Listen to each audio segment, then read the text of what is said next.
युवकांच्या सर्वांगीण विकासासाठी 365 दिवसाच्या शिवसंकल्प व्याख्यानमालेमध्ये आजचा आपला 157वा भाग नातेसंबंध, आरोग्य आणि लैंगिक शिक्षण याच्यामधला आजचा आपला विषय आहे ध्यान किंवा विपश्यना का करावी. आता हा शब्द ऐकला की बरेच लोक म्हणतात या ठिकाणी सर आता हे का विषय आपला घेतला, याचा आमचा संबंध आहे काय. जर असं रिटायर झाणाऱ्या लोकांनी, त्यांना काही कामं नाही त्या लोकांनी असं करावं असं बऱ्याच वेळेला आपल्याला वाटतं. लक्षात घ्या, ते समज असतात, बऱ्याच वेळेला गैरसमज असतात. तर हा विषय समजून घेणं गरजेचं आहे की ते किती ठिकाणी आणि कशा पद्धतीने महत्वाचं आहे, का गरजेचं आहे तो लक्षात त्याच्यामध्ये. आणि मग याच्यामध्ये काल जसं आपण VR बघितलं, AR बघितलं, ते बघत असताना एक गोष्ट सातत्याने सांगितली की याचा अतिरेक वापर हा डायरेक्ट या ठिकाणी आपल्याला मानसिक दृष्ट्या अनेक आजारांना निमंत्रण देऊ शकतो. लक्षात घ्या. मग जागतिक आरोग्य संघटना WHO ज्याला म्हणतो आपण, त्यांनी सांगितले की जगातले 30 कोटीपेक्षा जास्त लोक जे आहेत ते डिप्रेशन मध्ये आहेत. 80 कोटी लोक कोणत्या ना कोणत्या मेंटल इलनेस सी या ठिकाणी सामना करतायत. लक्षात घ्या. आणि मग भारतासारख्या देशामध्ये जिथं दर 4 मिनिटाला एक व्यक्ती आत्महत्या करते वेगवेगळ्या कारणाने, लक्षात अशा पद्धतीने या देशामध्ये परंपरागत चालत आलेल्या काही गोष्टी ज्या अत्यंत चांगल्या आणि गरजेच्या होत्या, पण आपण केवळ आधुनिकीकरणाच्या नावाखाली त्या सोडून दिल्या. त्या थोड्याशा समजून घेणं आणि त्याचा खरा उपयोग कशा पद्धतीने आहे हे जाणून घेणं, हा प्रयत्न आपण आजच्या या सत्रामध्ये करणार आहोत. लक्षात घ्या. म्हणजे तुम्ही थोडंसं स्वतःला काही प्रश्न विचारले की मला शेवटचं मन अगदी शांत, म्हणजे काहीच डोक्यात विचार नाही, असं किती वेळ मी बसलो होतो, किंवा मला अशी झोप कधी लागली की डोक्यात काहीच विचार नाही, मी पडलो आणि मला झोप लागली, मी सकाळी व्यवस्थित उठलो. स्वतःशी स्वतः बोलायला किती वेळ दिला होता, म्हणजे आता काहीच काम नाही, बसलोय मी माझ्याशी बोललोय. लक्षात, माझ्याशी बोललोय म्हणजे मोठ्याने बोलण्याची गरज नाही, पण स्वतःची स्वतः या ठिकाणी मनातल्या मनात काही गोष्टी बोललात का तुम्ही त्याच्यामध्ये, कधी बोललात त्याच्यामध्ये शांत राहून. आणि आजची परिस्थिती जी आहे हे लक्षात ती अशी आहे का की छोट्या छोट्या गोष्टीने लगेच तुम्हाला राग येतो. आणि याची उत्तरं जर होय अशी असतील तर आपल्याला या ठिकाणी थोडंसं काळजीपूर्वक आजचं सेशन जे आहे ते ऐकणं गरजेचं आहे. लक्षात अशा पद्धतीने. आणि मग आजचं हे धावपळीचं युग आहे, प्रत्येक जण या ठिकाणी बिझी आहे, शेड्यूल बनवतो, सर्वांसाठी आपण वेळ काढतो, मोबाईलवर, सोशल मीडिया, बाकीच्यांना रिस्पॉन्स द्यायचे आहेत, फॅमिलीच्या रिस्पॉन्सिबिलिटी आहेत, कॉलेज अकॅडमी आहे, कॉलेज आहे, आता हे सगळं करत असतो. पण एक स्वतःसाठीचा म्हणून जो स्पेस लागतो, तो वेळ जो लागतो, तो आपण देतो का? तर आपल्या करिअर कट्ट्याच्या माध्यमातून करिअर संसदेच्या विद्यार्थ्यांसाठी आपला तोच प्रयत्न आहे की सकाळी 5:30 वाजल्यापासून 7:20 किंवा 7:30 पर्यंतचा जो वेळ आहे तो तुमचा स्वतःसाठीचा वेळ असू दे. म्हणजे याच्यामध्ये तुमचं या ठिकाणी व्यायामाचा भाग होतो, योगा होईल, मेडिटेशन होईल, त्याच्यानंतर एक 25 मिनिटाचं आपलं हे सत्र होईल आणि दिवसाची सुरुवात आपली होऊ शकते, कारण ही सेल्फ डेव्हलपमेंटसाठी आणि स्वतःसाठी दिलेली तुमची स्पेस आहे. लक्षात घ्या. आणि म्हणून आपण हे करतोय की जास्तीत जास्त विद्यार्थी या सत्रामध्ये असायला पाहिजे. लक्षात घ्या. दुसरं महत्वाचं आहे, लक्षात घ्या की आपण हे ज्या वेळेला सगळ्या गोष्टीचा विचार करतो त्यावेळेला नेमकं ध्यान म्हणजे काय, म्हणजे बऱ्याच वेळा ध्यान म्हणजे डोळे बंद करून बसणे नाही. लक्षात घ्या. याच्यामध्ये एक अनुभूतीचा भाग आहे, तो म्हणजे तो एक अनुभव, एक्सपिरियन्स, फील घेणं जो म्हणतो आपण त्याला, त्याचा भाग आहे. लक्षात घ्या. बऱ्याच वेळा लोक तुमच्या मित्रांच्या मध्ये बसलेलं असताना एखाद्याचा जर डोळा लागला तर लगेच आपण म्हणतो की आपण मनन करत होतो किंवा चिंतन करत होतो असं म्हणतो. बरोबर आहे त्याच्यावर.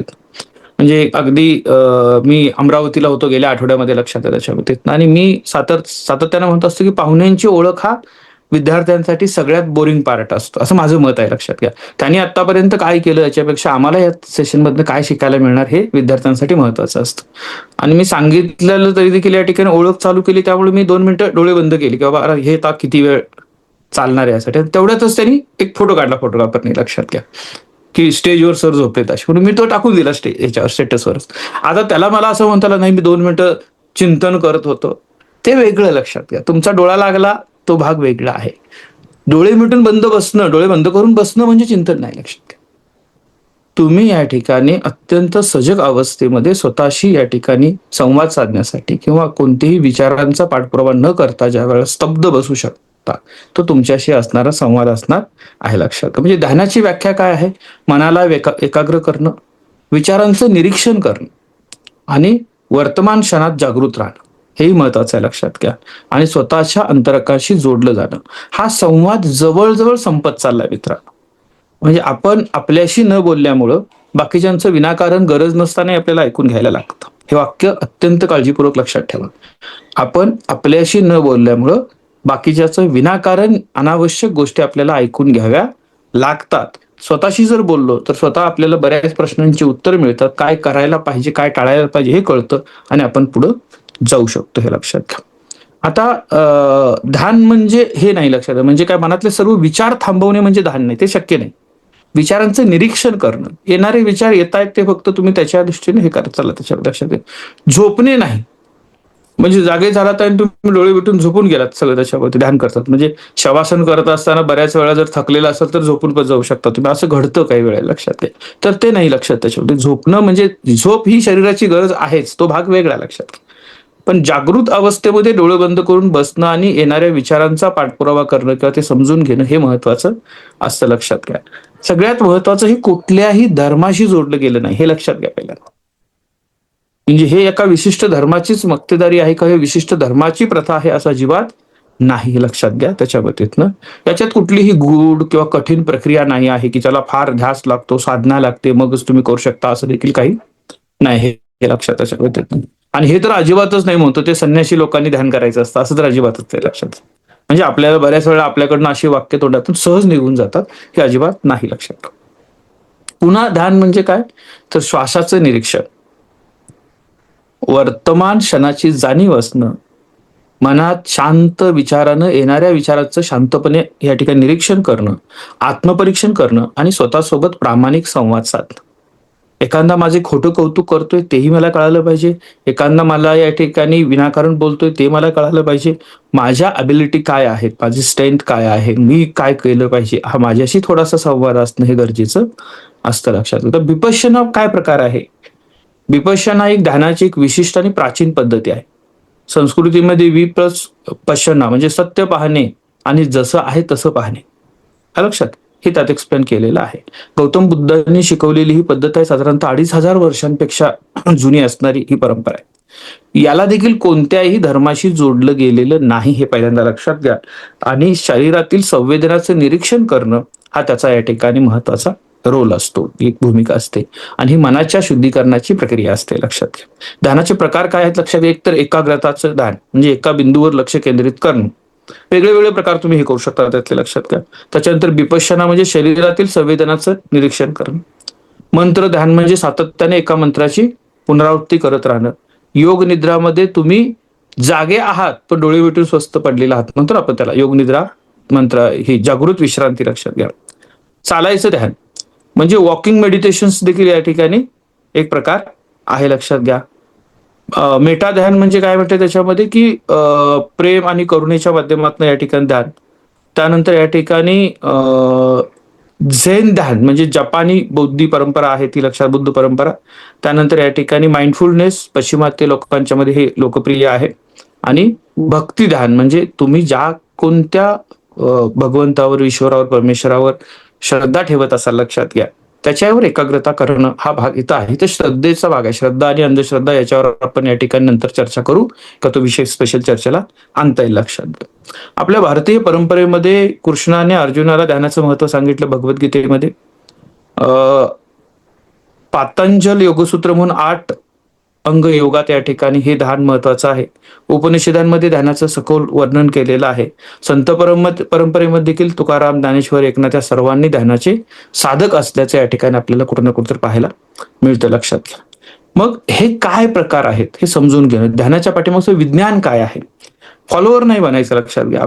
आपल्याला या ठिकाणी त्या प्रश्नाच्या मुळापर्यंत जाऊन ती संकल्पना समजून घेण्यासाठीचा प्रयत्न करायचा. म्हणजे ध्यान ही केवळ आध्यात्मिक गोष्ट नाही, तर ती परिपूर्ण वैज्ञानिक सिद्ध झालेली प्रक्रिया आहे, हे पहिल्या लक्षात घ्या. म्हणजे केवळ मी सांगतो आणि सकाळी सांगतोय म्हटल्यानंतर सर खरंच बोलत असतील यावर विश्वास ठेवण्याची गरज नाही. याची सत्यता पडताळण्यासाठी ज्या ज्या काही आपल्याकडे सोर्सेस आहेत, या सोर्सेसच्या माध्यमातून अजून सखोल याची माहिती घेऊया, लक्षात घ्या. हार्वर्ड आणि स्टॅनफोर्ड युनिव्हर्सिटीचं संशोधन काय सांगतं, तर मेंदूची रचना बदलते. म्हणजे प्रीफ्रंटल कॉर्टेक्स जे आहेत, निर्णय क्षमता जी काय, निर्णयाने विचार करण्याची क्षमता जी आहे ती अधिक या ठिकाणी वृद्धिंगत होते. त्यानंतर भय आणि राग जो काय आहे ही भावना तुमची लहान होते आणि या ठिकाणी तुमची स्मृती जी आहे, मेमरी ज्याला म्हणतो आपण त्याच्यामध्ये, ही थोडीशी जास्त या ठिकाणी विस्तारित होते लक्षात घ्या.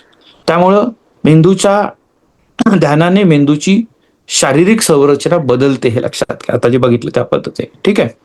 त्यानंतर या ठिकाणी ट्रेस हार्मोन जे आहेत ते कमी होतात.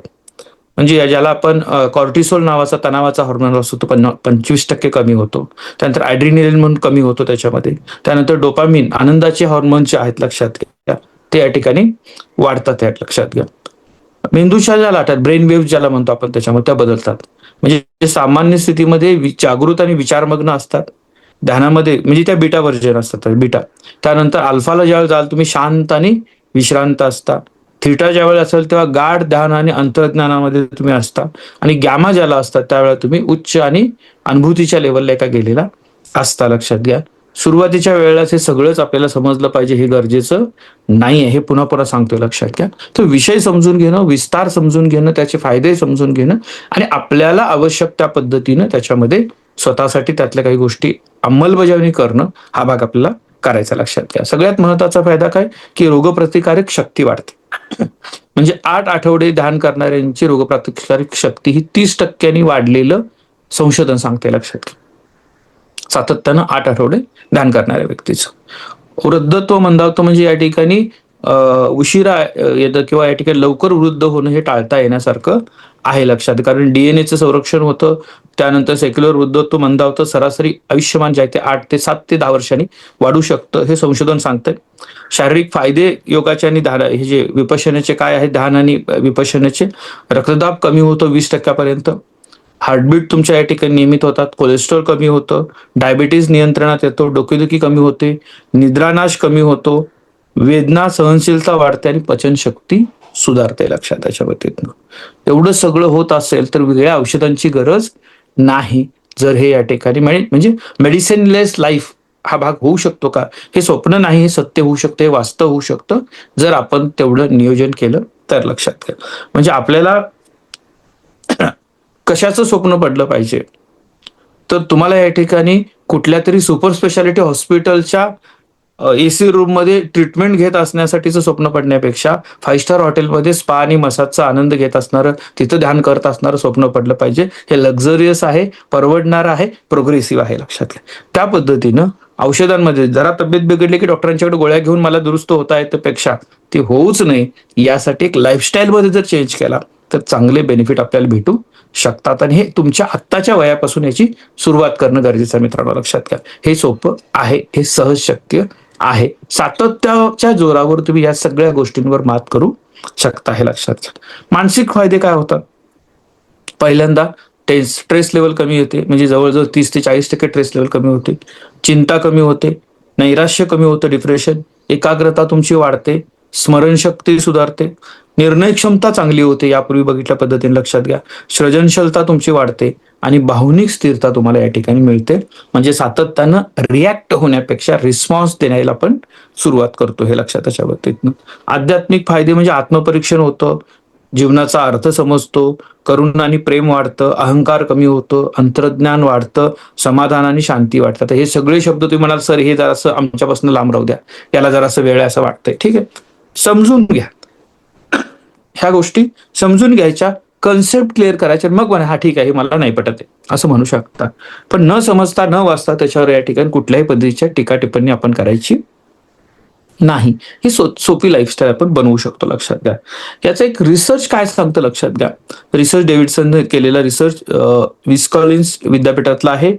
तिबेटी बौद्ध साधकांचा या ठिकाणी केलेला तो MRI चा रिपोर्ट, लक्षात घ्या.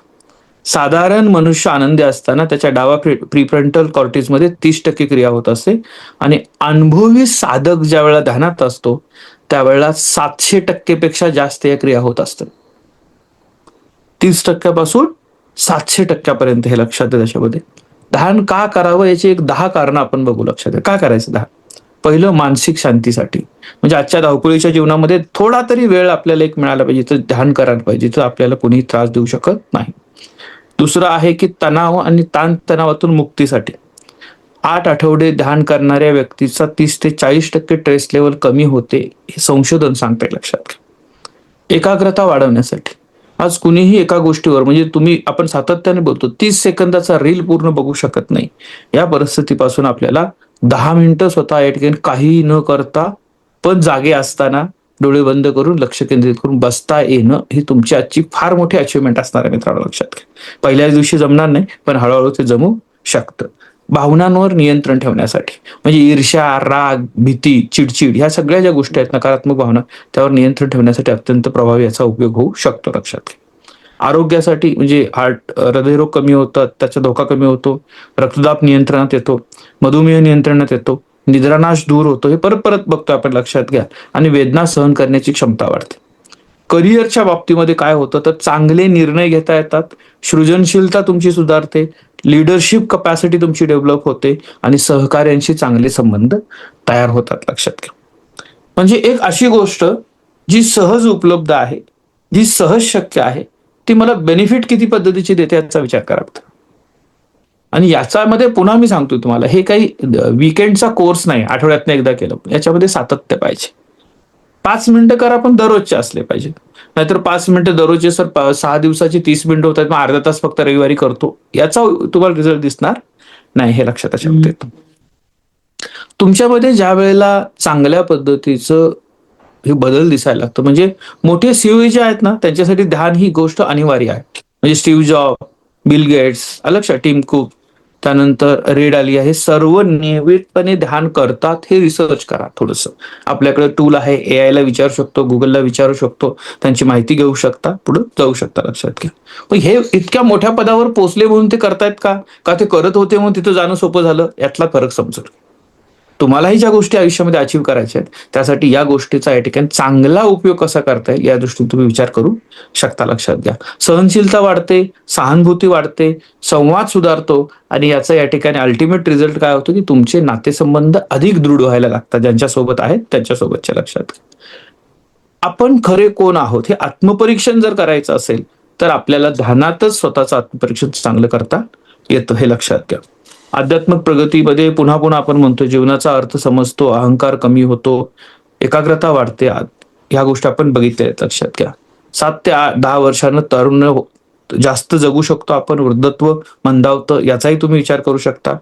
यशस्वी लोक ध्यान का करतात आणि कशा पद्धती, लक्षात घ्या. रवींद्रनाथ टागोर रोज करायचे, महात्मा गांधी रोज सकाळी प्रार्थना ध्यान, स्वामी विवेकानंद करायचे, APJ अब्दुल कलाम रोज सकाळी करायचे, ओप्रा विप्रे नावाचे या ठिकाणी ते दिवसातून 2दा करायचे, स्टीव्ह जॉब जे आहेत ते झेन ध्यानाचे साधक आहेत. त्यानंतर या ठिकाणी रोजर फेडरल जो आहे तो या ठिकाणी खेळाच्या आधी ध्यान करतो, सचिन तेंडुलकर मानसिक स्थितीसाठी ध्यान करतो, लक्षात. ही काही उदाहरणं आहेत जी तुम्हाला बघता येतील, ज्याच्याकडे तुम्ही सक्सेसफुल पर्सन म्हणून बघता, तर त्यांच्या सक्सेस मधल्या अनेक कारणांच्या पैकी हे एक देखील कारण आहे जे सहज शक्य आहे ठरवलं तर, आणि सातत्य जर त्यामध्ये मेंटेन केलं तर, लक्षात घ्या. विपश्यनेचा इतिहास आपण बघितला की 2500 वर्षांपेक्षा जुना असणारा इतिहास आहे, पण भारतातून थोडंसं मध्यंतरी ती हरवली गेली म्हणतो. आता चांगल्या पद्धतीने या ठिकाणी ती पुन्हा रिकॉल होतं, हे लक्षात घ्या. बऱ्याच ठिकाणी त्याचे सेंटर्स चालू आहेत. 1969 साली SN गोयंकाजी यांनी ती भारतात आणली आणि आज देशामध्ये 150 केंद्र त्याची चालू आहेत, लक्षात घ्या. याची पद्धती कोणत्या, एक तर पहिलं श्वासाचं नियंत्रण केलं जातं, निरीक्षण केलं जातं सुरुवातीचे 2-4 दिवस, फक्त श्वासावर लक्ष केंद्रित करणं, मन एकाग्र करण्यासाठी. मग शरीरातल्या संवेदनाचं नियंत्रण करणं, म्हणजे डोक्यापासून पायापर्यंत आणि उलट प्रत्येक भागातल्या संवेदनाचं निरीक्षण करणं, तटस्थ राहणं, आवडत नाही म्हणून टाळू नये, आवडतंय म्हणून धरून ठेवू नये, या गोष्टी या ठिकाणी सांगितल्या जातात का या गोष्टी लक्ष दिलं जातं. मेट्टा भावना म्हणजे करुण भावना ज्याला म्हणतात, जीवनात सर्व जीवांबद्दल प्रेम आणि करुणा, सुख शांती सर्वांना मिळो अशी भावना जी आहे त्या पद्धतीचा विचार येणं. 10 दिवसाचा कोर्स असतो, अपेक्षित काय असतं, 10 दिवस तिथं राहणं, मौन बाळगायचं आहे, कोणाशी बोलायचं नाही, रोज 11 ते 10 तास या ठिकाणी ध्यान, मोबाईल, पुस्तक, लिखाण काहीच नाही करायचं, तिथली पद्धत आहे, लक्षात आहे. लगेच गौरीनं डोळे मोठे केले तर तुला लगेच आज 10 तास नाही बसायचं, पण ती पद्धत त्याची आहे जे मी सांगतोय, लक्षात त्याच्यावरती, ठीक आहे. त्यानंतर या ठिकाणी साधं शाकाहारी जेवण दिवसातनं 2 वेळा आणि पूर्णपणे मोफत, म्हणजे याच्यात कुठलेही चार्जेस तुम्हाला नाहीत, लक्षात घ्या. नियम काय तिथले असतात की चोरी न करणं, हत्या न करणं, खोटं न बोलणं, अनैतिक कृती न करणं आणि व्यसन न करणं, हे साधे नियम तिथं असतात. भारतात प्रचंड केंद्र आहेत, नाशिकमध्ये इगतपुरी मधलं मुख्य केंद्र आहे. गोरेगाव, त्यानंतर औरंगाबाद, पुणे अशा बऱ्याच ठिकाणी केंद्र बघायला मिळतात. इतरही राज्यात ते आहेत, लक्षात घ्या. आणि याचे अत्यंत चांगले परिणाम 10 दिवसामध्ये आपल्याला दिसायला मिळतात, लक्षात घ्या. आता जे नवीन संशोधक करणार आहे किंवा नवीन जे या ठिकाणी वेगवेगळ्या फील्डमध्ये स्वतःचं करिअर करणार आहे, तर त्याच्यासाठी तुम्ही सुरुवात असेल कदाचित ही नवीन साधक म्हणून आपण असाल, तर सुरुवात करण्याची या ठिकाणी सोपे नियम. पहिले या ठिकाणी दिवसातून फक्त 10 मिनिटं, ज्या वेळेला कधी वेळ मिळेल त्यावेळेला. सकाळी उठल्या नंतर लगेच किंवा झोपण्याआधी जर केलं तर त्याचे रिझल्ट जास्त मिळतील. नंतर हळूहळू वाढवता येईल. जागा योग्य निवडा, म्हणजे शांत खोली, स्वच्छ हवेशीर खोली, मंद प्रकाश आणि तिथं सुगंधित तुम्हाला जे आवडते, अगरबत्ती असेल, धूप असेल, काय असेल, फक्त सुवासासाठी. त्याच्या पाठीमागे दुसरं काही रिझन नाही, हेही लक्षात ठेवायचं त्याच्याबद्दल, म्हणजे जर चांगलं वाटावं म्हणून, लक्षात घ्या. तुम्ही बसण्याची एक योग्य पोझिशन, म्हणजे ताट बसलेला असाल, खुर्चीवर असाल किंवा या ठिकाणी पद्मासनमध्ये बसू शकता, लक्षात घ्या. पाठ सरळ असावी, खांदे सैल सोडलेले असावेत, डोळे बंद किंवा अर्धे उघडलेले असले तरी चालतात, लक्षात घ्या. श्वासावर लक्ष केंद्रित करायचं, लक्षात, ते बदलायचं नाही. त्यासाठी वेगळे श्वास जे घेताय तुम्ही ते फक्त लक्षात घ्यायचं. म्हणजे आता तुम्ही दरवेळेला श्वास घेताय पण त्याच्यावर नियंत्रण नाही. पण तुम्हाला जर सांगितलं की नाका वाटे घ्या आणि तोंडा वाटे सोडा, तर आपले कन्फ्युजन होतं थोड्या वेळासाठी. प्रॅक्टिस असणाऱ्यांना लगेच जमतं, लक्षात, कन्फ्युजन होतं, कधी लक्षात येते. असं काहीच न करता बसायचं आहे, लक्षात घ्या. हेच सुरुवातीचं तुमचं ध्यान आहे, लक्षात घ्या. योग्य स्थितीमध्ये बसणं आणि या ठिकाणी श्वासावर तुमचं लक्ष ठेवणं, नियंत्रण नाही, लक्ष ठेवणं, लक्षात घ्या. विचार डोक्यात आला तर काय करायचं, त्याला अजिबात हरवू नका. म्हणजे हा विचार करायचा नाही, करायचा नाही असं विचार करत बसू नका. जो आला त्याच्यावर लक्ष असू द्या. परत तुमचं लक्ष श्वासाकडे असलं पाहिजे, लक्षात घ्या. विचारात चांगलं आणि वाईट असं काही नाही, जे येतात त्यांना विचार येऊ द्या, लक्षात घ्या. विचार येणं म्हणजे ध्यान चुकीचं होतंय असं अजिबात नाही, कॉन्सेप्ट लक्षात घ्या. फक्त काय आहे, ही 10 मिनिटं तुम्हाला रोजची द्यायला पाहिजे, लक्षात. म्हणजे मी आठवड्यातनं 1 तास देतो असेल, 10 मिनिटं रोजची देता येतील.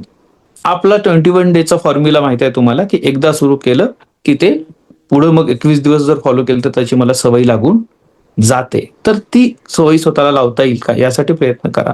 त्यासाठी वेगवेगळ्या पद्धतीचे ऍप आहेत, लक्षात घ्या. हेडस्पेस नावाचा ऍप आहे, काम नावाचा ऍप आहे, इनसाइट टायमर म्हणून आहे, लक्षात. आर्ट ऑफ लिव्हिंगचा ऍप आहे आणि 10% हायपर नावाचे एक ऍप आहे, व्यवहारिक, लक्षात. तर त्या ऍपचा उपयोग करू शकता, जे गाईड करतं तुम्हाला. या ठिकाणी पाहिजे तर चांगल्या पद्धतीनं म्युझिक, काही गोष्टी तुम्हाला सजेस्ट करणं, सूचना देणं, या गोष्टी सहज सोप्या आहेत तुमच्यासाठी, लक्षात घ्या. गाइडेड मेडिटेशन मध्ये युट्यूबवर हजारो व्हिडिओ आहेत, की ज्या माध्यमातून मार्गदर्शकाच्या आवाजाचा सुरुवातीला उपयोग होतो आणि नंतर मग तुम्ही तुमच्या पद्धतीनं हे करू शकता, लक्षात घ्या. योगा आणि ध्यान एकत्र, सूर्यनमस्कार, प्राणायाम, म्हणजे शरीर ध्यानासाठी तयार होतं, मन शांत होतं, लक्षात घ्या. दैनंदिन जीवनातली जागरूकता जी आहे, ज्याच्यामध्ये चालताना पावलांची जाणीव, जेवताना चव, स्पर्श, वास आणि स्नान करताना पाण्याची जाणीव, हे माइंडफुलनेस लिव्हिंग आहे, लक्षात घ्या. म्हणजे नुसतंच गडबडीनं पाणी ओतून घेतलं किंवा बसलो या ठिकाणी जेवायला, त्यावेळेला माझं पुढं काहीतरी मोबाईलमध्ये चालू आहे असं मी करतो, या गोष्टी थोड्याशा टाळता येतील, लक्षात घ्या. सुरुवात जी करताय त्यांनी परफेक्ट होण्याची काळजी करू नका. सुरुवातीला कंपॅरिझन अजिबात करू नका. थोडंसं धीर धरा, रिझल्ट लगेच दिसणार नाहीत, लक्षात घ्या. पण छोटा नियम काय, की सातत्यानं करायचं.